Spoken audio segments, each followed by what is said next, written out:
Hey guys, it is what time is it around this morning? It's 9:30 in the morning, Saturday morning. So I just want to talk about dieting, just briefly, quickly. This is not some huge instructional video, but what I'm getting ready to tell you guys, to a lot of guys, it's going to be revolutionary. To a lot of people, they're going to say, "Oh, I got to call bullshit," and then there are going to be other people who are going to say, well, this study shows this and that study contradicts what you just said here and it doesn't make any sense. First off, I don't know how many times I have to keep explaining to you guys. If you're one of these guys, you can either wait until the proof comes from a study, right? Or you can get on with the development of your physique and the attainment of your goals, the attaining of your goals, securing your goals. You can be somebody that employs techniques that work. Find out what works for you. All right? It's good to collate information, gather information, take in things from a variety of sources. Yeah, it's good to read and everything else, but study results are not going to be all, end all. Why? I can go on forever with telling you studies that contradict themselves and what's wrong with various studies, but I don't have the time in my life to dedicate to researching just to contradict things that have been researched. That's for the guys I'm referring to. That's for you guys. And then there's another crowd of people, and that's us. And we're the guys and the people and the girls that go out and actually do it. The ones that actually look good and do it, right? And it doesn't come down to results from studies. I mean, if you go back to when I first began, once again, let me point out that the studies that have been done and the medical literature and the science, their pretty much universal agreement was anabolic steroids have no positive effect on athletic performance. That was it.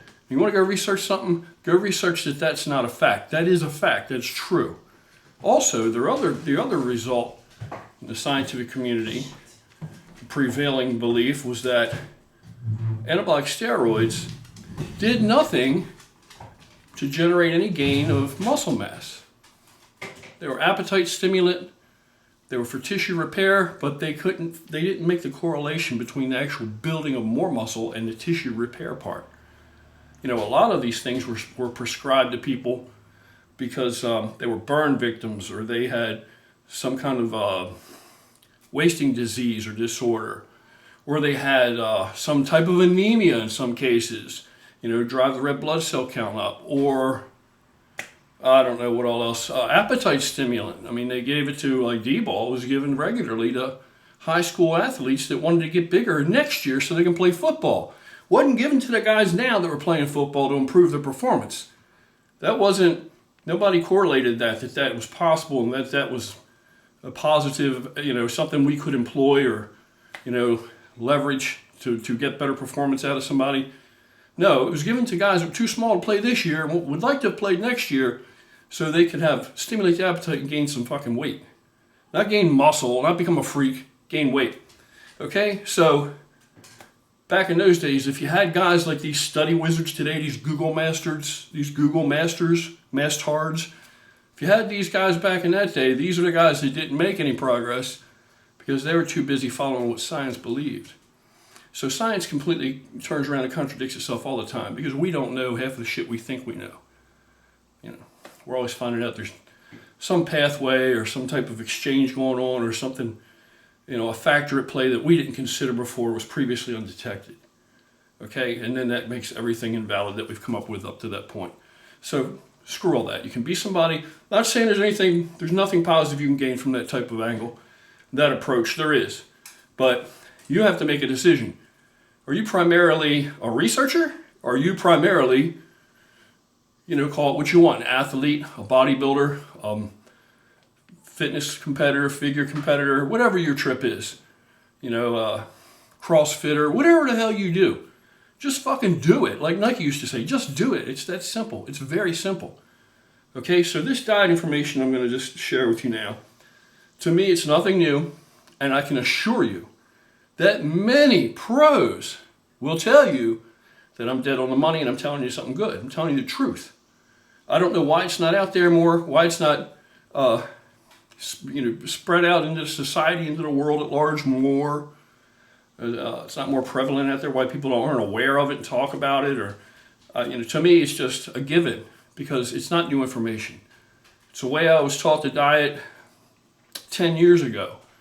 And I guess it wasn't cutting edge then, probably. Maybe it might have, near then, but, old days, one of the reasons, another one of the many reasons that people are just bigger today when they compete is because the diet, the whole mindset behind the way that they diet, the approach is completely different. Old way used to be starve the fat off, starve the body. You experience more muscle loss that way. You certainly don't build muscle that way. The modernized approach, when I say modern, I'm talking about it's been in play for over a decade, okay? It's not a secret. It's a secret to you guys. It's not a secret. It's a secret to all the Google masters. It's not a secret. But what we do is you feed the body. You burn the fat off. You do not starve it off. You don't starve it off. Okay, so how do you burn it off? You have to become an incinerator to burn anything. And it's not hard to do. And again, I'm not selling this as the healthiest approach.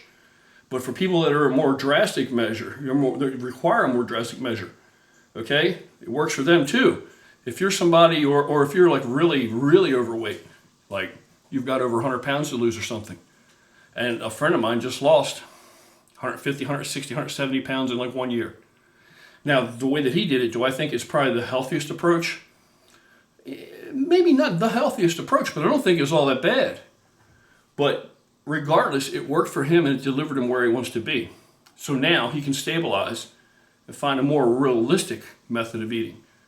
All right? So it might not be necessarily the lifelong way you're going to do and conduct your business, but if it gets you to where you're going, there's a lot of things people do in dieting because they're desperate, because they want that weight off. Carrying that much weight around is not the healthiest thing in the world either, okay? So if you've been carrying all that weight around how many years?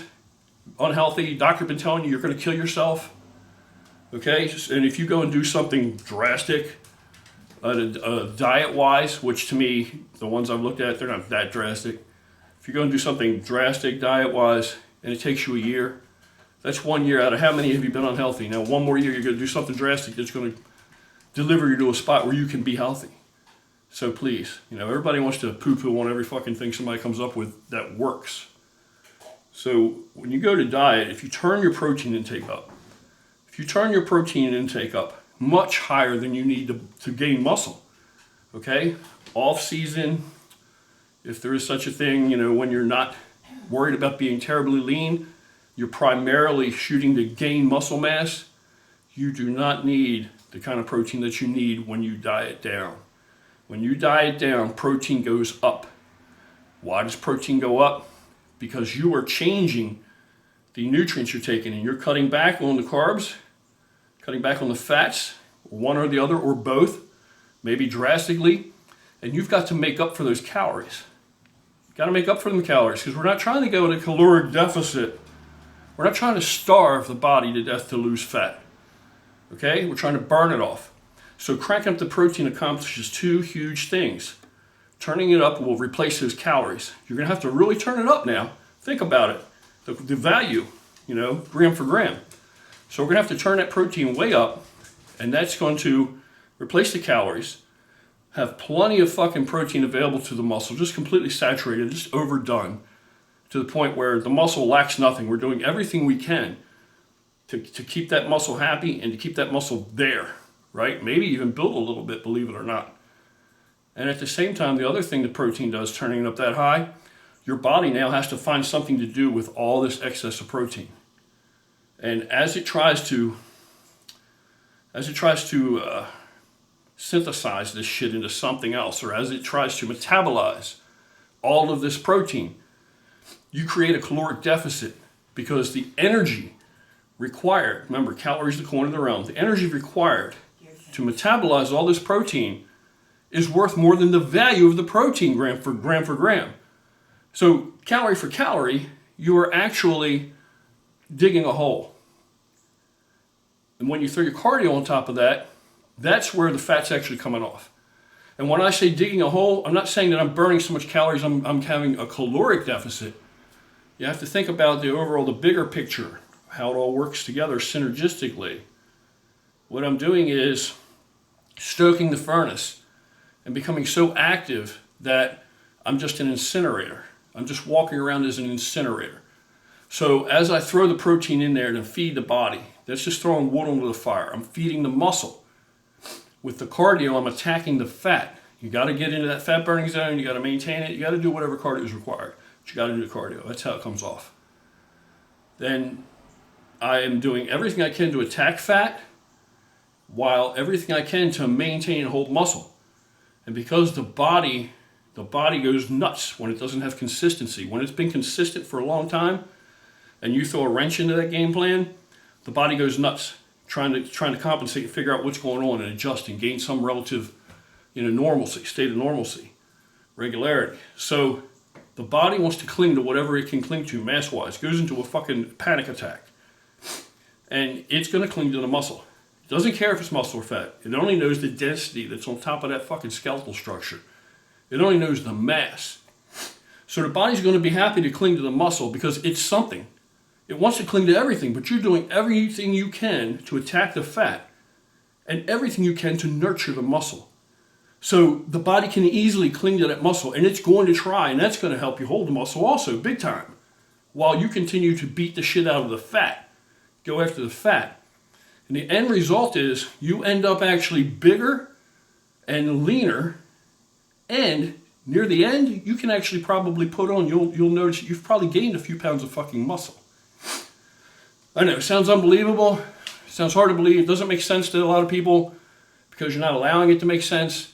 Nonetheless, it's the way many, many people actually diet. It's the way many pros diet, and it's the reason they're so much larger. The one show I did, I weighed 233-ish. 233, I believe, 230, 233. The very next show I did, I weighed 252. The difference was, I don't think I gained that much muscle in between. I just learned how not to lose all that muscle when I dieted down. That was the difference. When I learned how to diet this way, that was the dramatic effect it had. Now, true enough, in the end, I blew it on conditioning, hugely. Because I tried a bunch of shit that I had no experience with, didn't know what I was doing in that realm. But it overwhelmingly convinced me that this is the way to diet. And it's the way that I do it all the time. And everybody I've ever trained, and it works especially well, I find, with females. All the females that I've trained, even middle-aged females, the first thing I do is turn their protein up to 200 grams. That's my standard number where I go to with females. 200 grams, and try to make it as close to continuous grazing as they can, get a hold of. Because going from, meal to meal, even sometimes haphazardly, and then reverting, switching over to continuous grazing is kind of difficult to get a hold of and fit into your routine so that it happens. Just to psychologically readjust to get into that groove. So I usually do schedule times out because it's easier for them to roll into this thing that way. Think of it in that way as a linear thing. That certain times, certain things, it's a little easier. So, especially for people that don't have scheduled meals, don't eat regularly with any consistency at certain times, which is good in one regard, as long as you're not too spread out. And when you spread your meals out, say you have a lot of things that other people are saying is, oh, it doesn't matter, you take in X number of calories at the end of the day, X number of macros, it's all the same. Doesn't matter if it's all at once, doesn't matter if it's in 2 meals, doesn't matter if it's in 6 meals. Oh, it matters. It matters for 2 reasons. The one big reason that it matters is if you go hours and hours between feedings, your body feels it's in a period of starvation. And then the next crumb you put in your body, even if it's a cracker, the body wants to cling to. So, it's just like water. It's all the same. It's all the same. It's just like water. Okay, what I just said doesn't make sense? All right, what about this? What if you drink a gallon of water one day, and then for the next 3 or 4 days, you don't hardly drink any water, it's hit and miss, and then maybe you drink a half a gallon, and then the body's going to cling to water. The next time you drink water initially, you're going to cling to it before you begin to, the body has to recognize consistency. You want to drop water weight? Drink a gallon of water every day, never missing a beat, and between 9 and 12 days, you'll probably drop about 7 or 8. Maybe. I have literally seen people drop as much as 12 or 15 pounds, especially females. But now these aren't people that regularly get the water they need, and they're just becoming more consistent. That's going to make a difference, but not as dramatic. But these are people that come to me for dieting advice, or have, friends or friends of friends, and I'll tell them the first thing to do. I'll put them on that gallon of water a day, and I'll tell them you will lose 10 pounds at least. They'll do the gallon of water a day. 10 days, 12 days later, they've lost 10 pounds. They think it's miraculous. Now they're going to be more willing to listen to things I tell them, even if it seems like something they've never heard. And then we go from there, but we keep the water up. It's just like that. If the water's on hand, the body just flushes it through. Plenty of water, plenty more water coming, don't need to hold this water. No water or haphazard water intake, body stores water, body holds water, because it doesn't know when the next water's coming. Same thing when you eat. Meals spread way far out, and, no consistency or regularity, but hours and hours and hours apart. Body doesn't know when the next feeding's coming. It goes into, reserve mood, and it grabs an emergency mode, and it stuffs everything in reserve. Every little thing you eat, doesn't matter how much now. Every little thing you eat. That's why a lot of times women are the most guilty of this. They aren't eating enough. A lot of times to get them to lose weight, I have to get them eating more. And that's overall number, calorie-wise. I have to turn their fucking calories up to get them to lose weight. So if you want to believe you need a caloric deficit to lose weight, why does that work? Who's going to disagree that works? That's pretty much a given. Everybody knows that shit, right? Women are always guilty of not eating enough calories, and that's why they're fat, because the meals are spread so far apart. So one of the first things I do, other than the water, is look at what they're eating, figure out about where they're at, and then I turn that shit up. Sometimes quite a bit. And it doesn't compute. They're like, oh my God, I'm going to get fat. No, they don't get fatter. You spread it out, they don't get fatter. The fat starts to come off. And what I do things incrementally, all right? I'll do the least first. Like cardio. Okay, now we started them on the water. So we lost the water weight. We're tightening things up there, look better, feel better, healthier, safer to train. And the next thing we're going to do is get consistency in the diet. We're going to get enough food so that the body doesn't feel it's starving. It doesn't have to cling to every little fucking crumb you eat. Get enough food, and we get regular feedings, but closer to grazing. You know what I'm saying? Like break it up in 6 meals at least. Well, I don't even call them meals. Feedings. And then the next thing we're going to do is we're going to roll some cardio in. Now, another thing that, and I hate to keep saying this, but women are guilty of this because they're more body conscious, I think, than guys. A lot of times women will jump in on the cardio with both feet from day one. They'll be doing cardio out the fucking window, right, all the time. And they'll lose some weight initially, good loss, and they're happy and they do more cardio. But when they get near the end, they can't get that last bit off. No matter how much cardio they do now, they can't get it off. That's because the body has adapted. You're cardiovascularly, you're adapted. You're healthy enough to do what you're asking your body to do without the necessity of burn anymore. So when I start the cardio, minimum cardio, I'll literally start at 2 20-minute sessions a week first. And the fat will start to come off, and I'll maintain those 2 20-minute sessions a week until I stop getting results. Then I add another one, all right? Then when I stop getting results, I'll either add another, or if it's cutting into too much of your personal time, quality time, which you need to have, we're not trying to, this is not a sprint, it's a motherfucking marathon. It's a lifestyle for life. We want to stay this way when we get this way. We don't want to rebound back. Then I will either add another cardio session, but like I said, if it cuts in too much, I'll elongate the 3 that are already there. I'll go from 20 minutes to 25 minutes to 27 minutes to 30 minutes, whatever have you. I won't go over 30 without adding the 4th one. And I'll go on from there as ever necessary. But it's just things to think about, right? Strategy to employ, things to think about when dieting. So when you hear this very simplified, oh, you got to have a caloric deficit to burn body fat and lose weight, that's how you diet. Well, that's how you diet if you want to end up pretty small, I guess. Or that's how you diet if you want to get stuck. Or that's how you diet if you want to, over the long term, if you want to end up not being able to get the last bit of fat off. Or that's how you diet if you don't want to be left with anything that's shapely, because your muscle is going to define how you're shaped, even in a female. It's the body fat percentage is going to decide how soft and how blurred the curves are. Not to say that they don't look good, but they just have a softer look as opposed to a harder, jaggedy look. Body fat percentage. Shape, dictated by muscle. How much? It's up to you. What shape? Up to you. Right? Literally. You know, you look at the hamstring. I need a little more leg shape, more hamstring. Hamstring's overwhelming. I don't want that big, less hamstring. Calf, good. Most women have good calves from walking in heels anyway. But you get the idea. And then body fat determines how, you know, soft the look is. Anyway, if you go through starving yourself and you don't maintain the muscle, you don't feed the muscle, nurture the muscle, you lose that too. Then the end result, like my buddy who looks awesome after losing 100 and whatever pounds right now, he still doesn't have any shape yet. He just looks like, you know, thin, but he still has a lot of work to do. I'm not going to say anything negative because I think what he's done is incredible and far exceeds excellent results. So that's what it's all about. Due diligence daily, you know, employing some strategy, no autopilot, and think out of the box. Don't believe every fucking thing you hear. Find out for yourself. Figure it out for yourself what works. You can learn a lot from a book, but you're not going to burn any body fat or build any muscle from that book. You got to actually go and put your fucking hands on the bar, put your feet on the treadmill or the elliptical or whatever it is you're doing. All right? That's it for the moment. Of course, I will be back. Have an awesome morning.